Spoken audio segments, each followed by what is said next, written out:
Aku tidak pernah menyangka, bahkan dalam mimpi terliar sekalipun, bahwa perjalanan hidupku sebagai seorang tenaga kerja Indonesia, TKI, di negeri orang akan mengantarkanku pada sebuah momen tak terduga, sebuah titik balik yang mengubah segalanya, di mana seorang Chief Executive Officer, CEO, yang dikenal dengan arogansinya yang membumbung tinggi, akhirnya harus bertekuk lutut di hadapanku.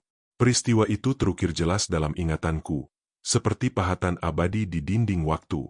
Saat itu adalah salah satu hari terkelam bagi perusahaan raksasa tempatku bekerja, sebuah pabrik manufaktur yang menjadi urat nadi perekonomian di kota asing tersebut. Di tengah hiruk-pikuk produksi yang biasanya tak pernah berhenti, tiba-tiba terdengar raungan mesin yang aneh, disusul keheningan yang mencekam, menandakan kerusakan total pada jantung operasional mereka, sebuah mesin produksi utama yang sangat vital. Mesin raksasa itu, yang bernilai miliaran, kini terdiam kaku, tak berdaya, bagaikan gajah besi yang sekarat. Kepanikan mulai merayap di antara para staf dan insinyur, karena kerusakan ini bukan sekadar masalah teknis biasa. Ini adalah bencana yang membuat para teknisi lokal, yang selama ini dikenal ahli dan kompeten, mengangkat tangan, menyerah, tanpa menemukan celah sedikit pun untuk memperbaikinya. Mereka, dengan segala pengetahuan dan pengalaman mereka, tampak sama bingungnya denganku yang hanya seorang buruh, namun aku menyimpan sebuah rahasia kecil yang mungkin bisa mengubah segalanya. Sejak awal kedatanganku di perusahaan ini, hubungan antara aku dan CEO perusahaan, Tuan Alexander, bisa dibilang sangat tegang, atau lebih tepatnya, hubungan satu arah di mana ia selalu memposisikan dirinya di atas, jauh melampaui siapapun. Ia memang terkenal dengan sikapnya yang angkuh dan cenderung merendahkan, terutama terhadap pekerja sepertiku yang dianggapnya hanya buruh rendahan tanpa pendidikan tinggi. Setiap kali pandangan mata kami bertemu, tatapannya selalu diwarnai ejekan dan cibiran. Pernah suatu ketika, ia melintas di dekatku saat aku sedang membersihkan area kerja. Tanpa ragu, ia berhenti, menatapku dengan sorot mata penuh hinaan, lalu mengucapkan kata-kata yang menusuk relung hati terdalamku. Kamu hanya buruh rendahan. Jangan sok pintar. Tugasmu hanya membersihkan dan mengikuti perintah, bukan berpikir. Kalimat itu, yang diucapkannya dengan nada merendahkan dan seringai sinis, bagaikan belati yang dihunjamkan tepat ke ulu hati.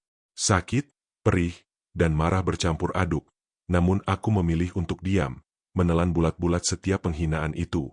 Aku tahu bahwa berdebat dengannya hanya akan memperburuk keadaan dan tidak akan mengubah apapun.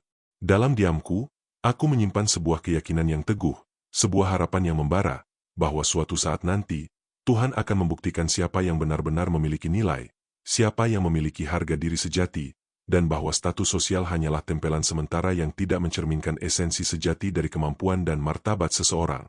Keyakinan itulah yang memberiku kekuatan untuk bertahan di tengah lingkungan yang seringkali terasa mencekik. Dan hari itu pun tiba, hari di mana seluruh pabrik mendadak lumpuh total. Sunyi senyap tanpa deru mesin yang biasanya memenuhi setiap sudut ruangan. Detak jantung operasional berhenti mendadak, menyebabkan ribuan karyawan yang bergantung pada pabrik ini sontak panik dan kebingungan.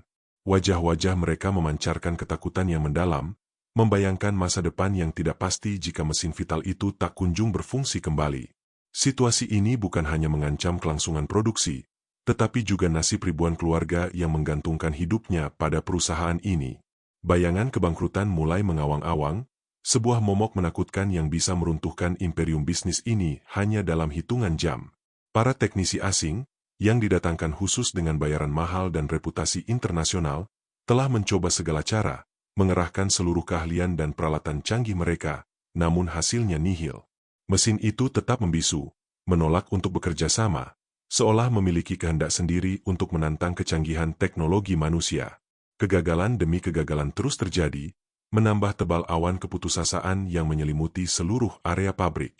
Setiap upaya perbaikan hanya berujung pada kegagalan, membuat para ahli itu semakin frustasi dan putus asa, sementara waktu terus berdetak, membawa perusahaan semakin dekat ke jurang kehancuran. Udara di pabrik terasa berat, dipenuhi aura kecemasan dan keputusasaan yang mendalam. Aku berdiri di sudut ruangan, jauh dari kerumunan, menyaksikan pemandangan yang memilukan itu. Dari posisiku, aku bisa melihat dengan jelas bagaimana para insinyur dan teknisi top perusahaan, yang biasanya terlihat percaya diri dan berwibawa, kini tampak kebingungan, wajah mereka pucat pasi dan berkeringat dingin. Tuan Alexander, sang CEO, juga berada di sana. Wajahnya merah padam, menampakkan kegelisahan yang luar biasa, Namun ia berusaha keras mempertahankan citra sombongnya, berlagak seolah semuanya akan baik-baik saja, bahwa masalah ini hanyalah ria kecil yang akan segera teratasi. Ia mencoba menunjukkan ketenangan palsu di hadapan para karyawannya, namun aku, dengan kepekaan naluriahku, bisa membaca dengan jelas dari sorot matanya yang tidak bisa berbohong. Ia sebenarnya sangat ketakutan, bahkan mungkin lebih takut dari siapapun di ruangan itu. Ketakutan akan kehilangan segalanya, akan kehancuran nama baiknya, dan akan kegagalan besar yang akan dicatat sejarah perusahaannya. Di balik topeng kesombongan dan angkuh yang selalu ia kenakan, aku melihat secercah kerentanan, sebuah celah yang menunjukkan bahwa ia juga hanya manusia biasa yang bisa merasakan ketakutan yang mendalam. Penglihatanku yang tajam terhadap detail dan ekspresi manusia telah memberiku pemahaman yang berbeda tentang dirinya, yang jauh melampaui apa yang ia coba tunjukkan kepada dunia. Jangan hanya berdiri saja. Kalian dibayar mahal untuk apa jika hanya bisa melihat dan kebingungan seperti patung? Hardiknya tiba-tiba, suaranya menggelegar memecah keheningan, diarahkan kepada para teknisi yang sudah terlihat kelelahan dan putus asa. Kata-katanya sangat tajam, penuh amarah dan frustrasi yang tidak tertahankan. Mereka, yang telah bekerja tanpa henti selama berjam-jam mencoba memperbaiki mesin, kini hanya bisa menunduk pasrah, menerima setiap makian yang terlontar dari mulut sang CEO. Ada raut sakit hati dan kecewa di wajah mereka.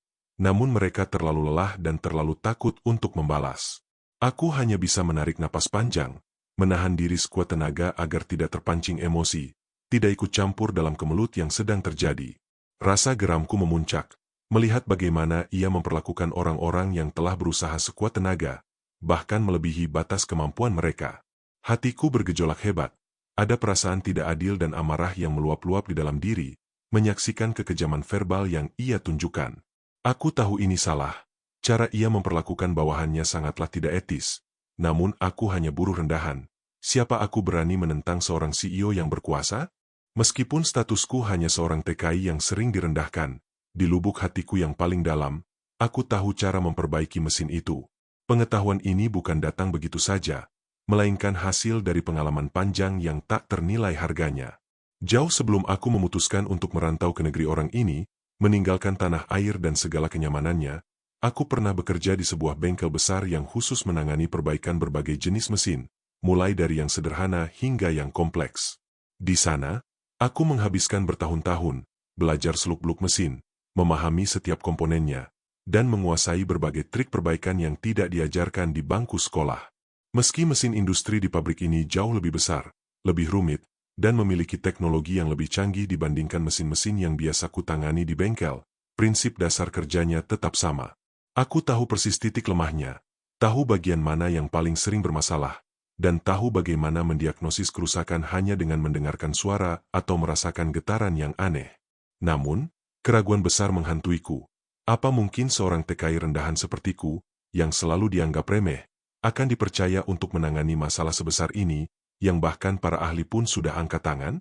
Akankah mereka mendengarkan suaraku?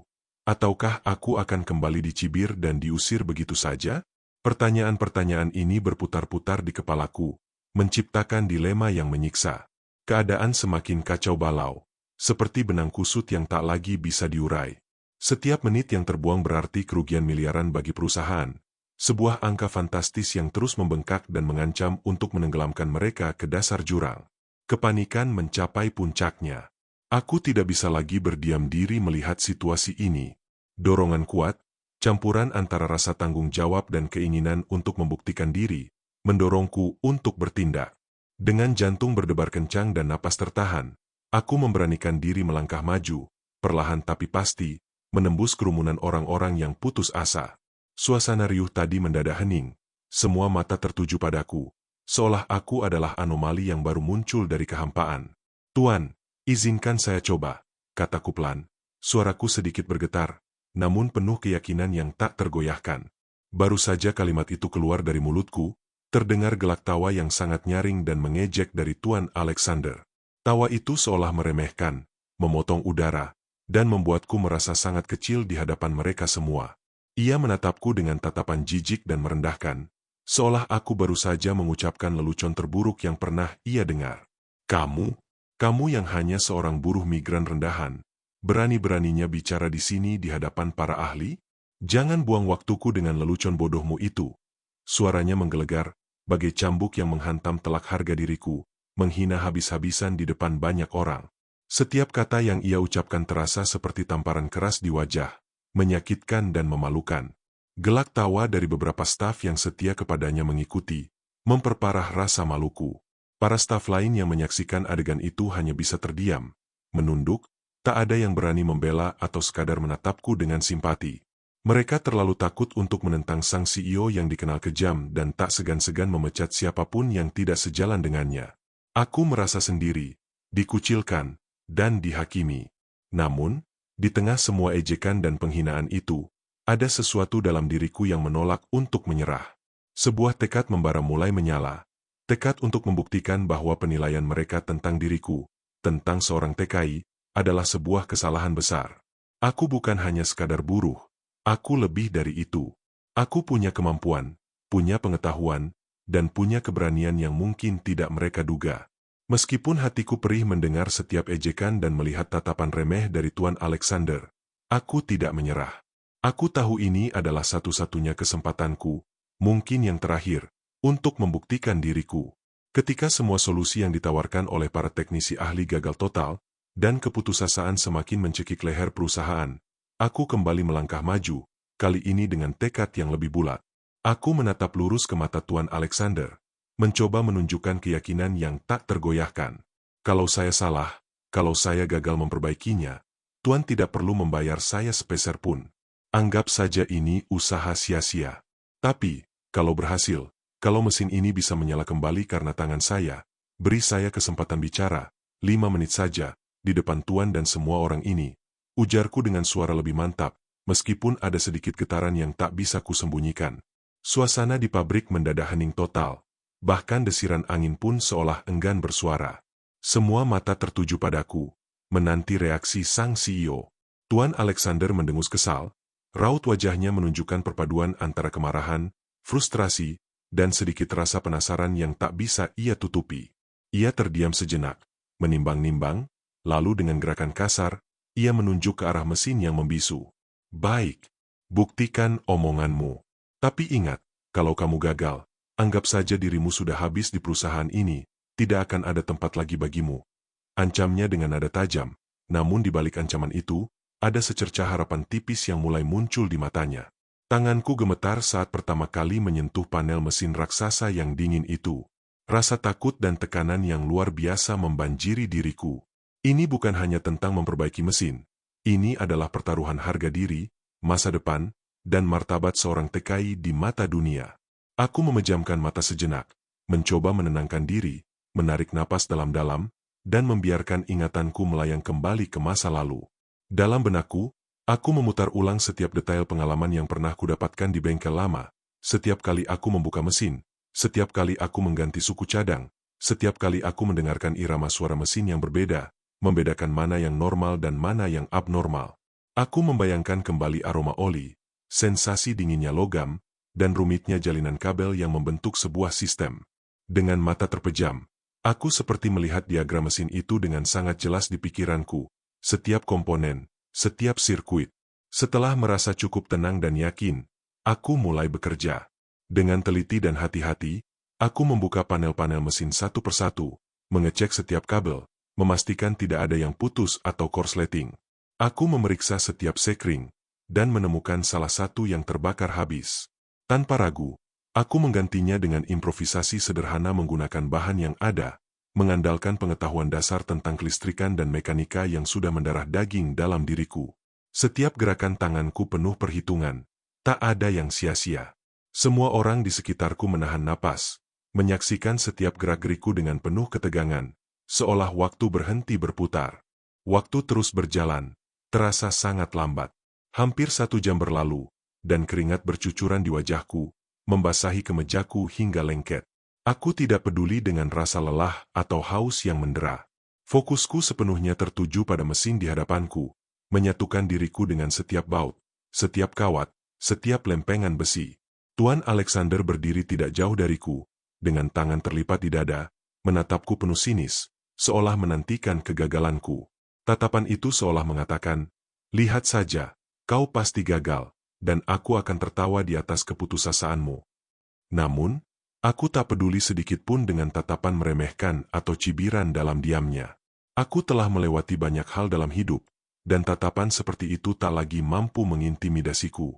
Hatiku dipenuhi keyakinan yang kuat, sebuah keyakinan pada diriku sendiri, pada kemampuan yang telah kupupuk bertahun-tahun lamanya. Aku percaya bahwa kerja kerasku, ketelitianku, dan pengetahuanku akan membuahkan hasil. Dan tiba-tiba, setelah sentuhan terakhir pada sebuah komponen kecil, mesin raksasa itu mulai bergetar pelan, kemudian perlahan, dengan irama yang familiar, suara dengungan pelan muncul, lalu semakin keras, hingga akhirnya, mesin itu menyala kembali dengan suara menggelegar yang memenuhi seluruh ruangan. Suara itu, yang sebelumnya menjadi simbol keputusasaan, kini menjadi melodi kemenangan yang indah. Ruangan yang tadinya dipenuhi ketegangan dan keheningan mencekam, kini langsung bergemuruh oleh sorakan sukacita dan tepuk tangan yang meriah. Suara mesin yang kembali beroperasi, ditambah dengan riuh rendah kegembiraan, menciptakan euforia yang tak terbendung. Para teknisi ahli yang sebelumnya menyerah, kini tak percaya dengan apa yang mereka saksikan. Mata mereka membelalak, mulut mereka ternganga, tak mampu menyembunyikan keterkejutan dan kekaguman. Mereka saling pandang, seolah memastikan bahwa apa yang mereka lihat bukanlah mimpi. Karyawan-karyawan yang tadinya lesu dan putus asa, kini bersorak gembira, melompat-lompat, dan saling berpelukan, merayakan kebangkitan pabrik mereka. Produksi yang sempat mati total kini kembali berjalan lancar, roda-roda penggerak berputar lagi, lampu-lampu menyala terang, dan aroma material yang sedang diolah kembali memenuhi udara. Pabrik yang tadi mati suri, yang nyaris ambruk, kini hidup kembali, berdetak dengan energi yang membara. Dan semua keajaiban itu terjadi dari tangan seorang TKI, seorang buruh migran yang selalu diremehkan, diabaikan, dan dianggap tidak punya nilai di mata para petinggi perusahaan. Momen itu adalah bukti nyata bahwa kemampuan sejati tidak mengenal status sosial atau jabatan. Aku berdiri tegak, terengah-engah, dengan keringat masih membasahi wajahku, menatap lurus ke arah Tuan Alexander. Ekspresi wajahnya saat itu takkan pernah kulupakan. Wajahnya yang semula merah padam dan penuh amarah kini pucat pasi, seperti tanpa darah, dan matanya membelalak lebar, menunjukkan keterkejutan yang luar biasa, seolah baru saja melihat hantu. Kesombongan yang selalu menjadi topengnya, kini runtuh berkeping-keping, hancur lebur di hadapan realita yang tak terbantahkan.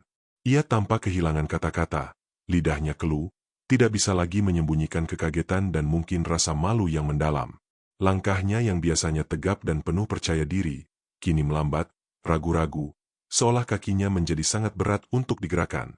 Perlahan, ia mendekatiku. Setiap langkahnya terasa seperti sebuah pengakuan atas kesalahannya.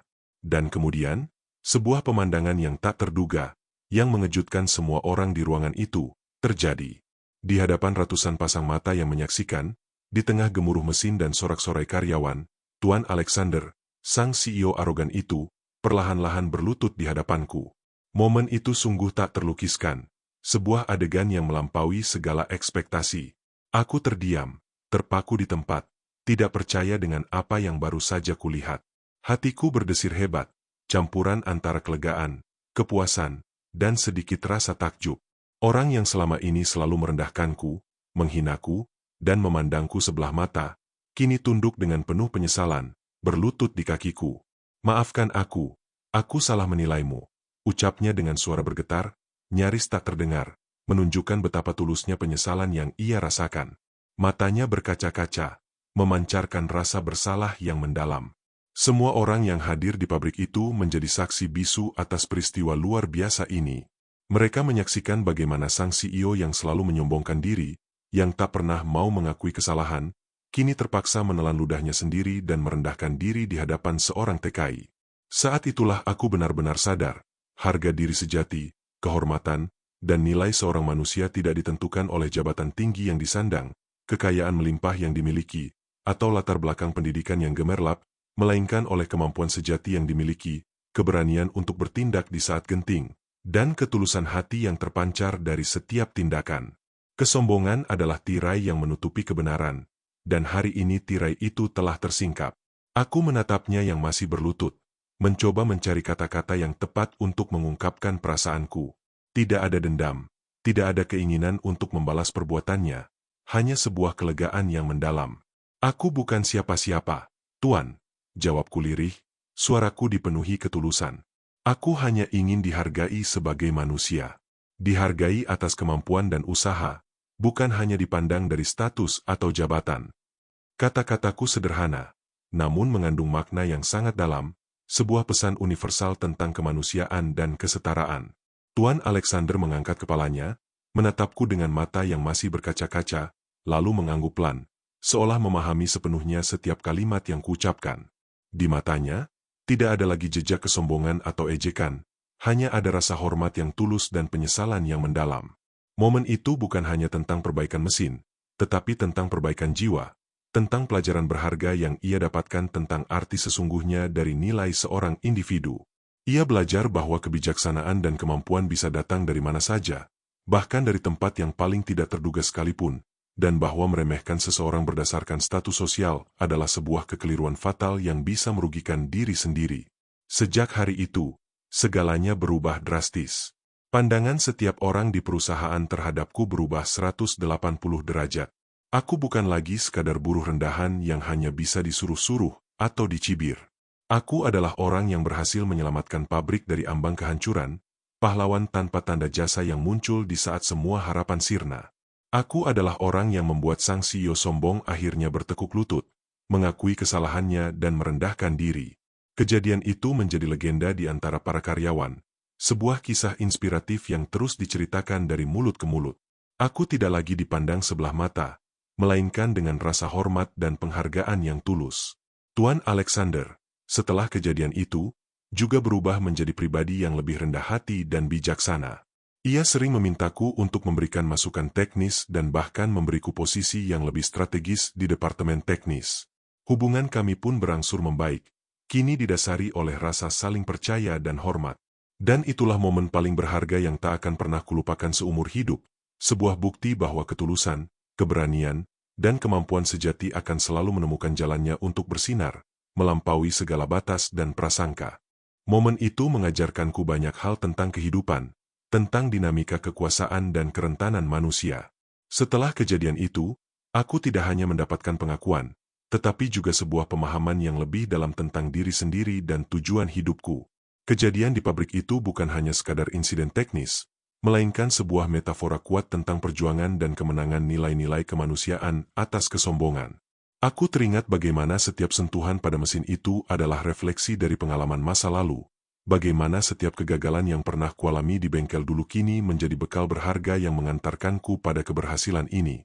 Getaran mesin yang menyala kembali, sorakan karyawan yang membahana, dan tatapan Tuan Alexander yang berubah, semuanya terukir jelas dalam memori.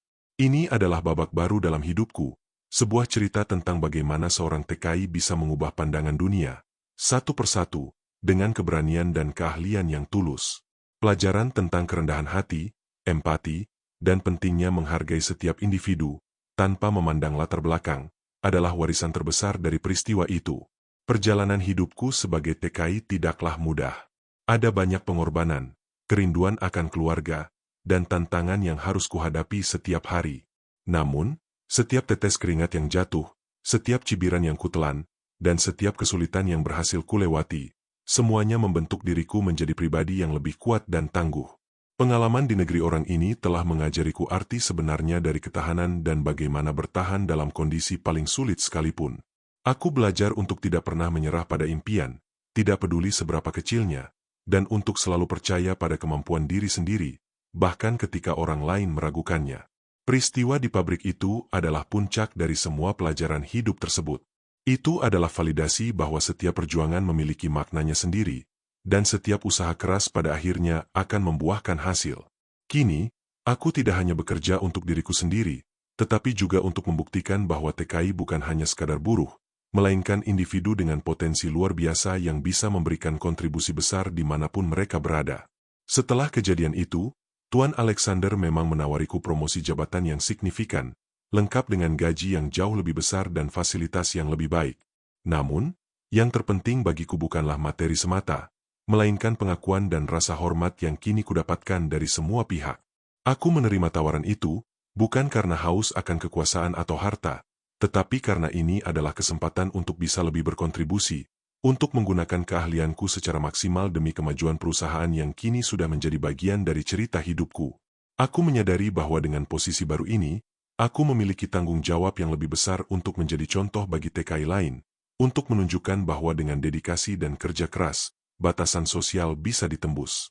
Aku juga memiliki kesempatan untuk memastikan bahwa tidak ada lagi pekerja yang diperlakukan secara tidak adil atau direndahkan, sebagaimana yang pernah kurasakan. Ini adalah kesempatan untuk menciptakan lingkungan kerja yang lebih inklusif dan menghargai setiap potensi.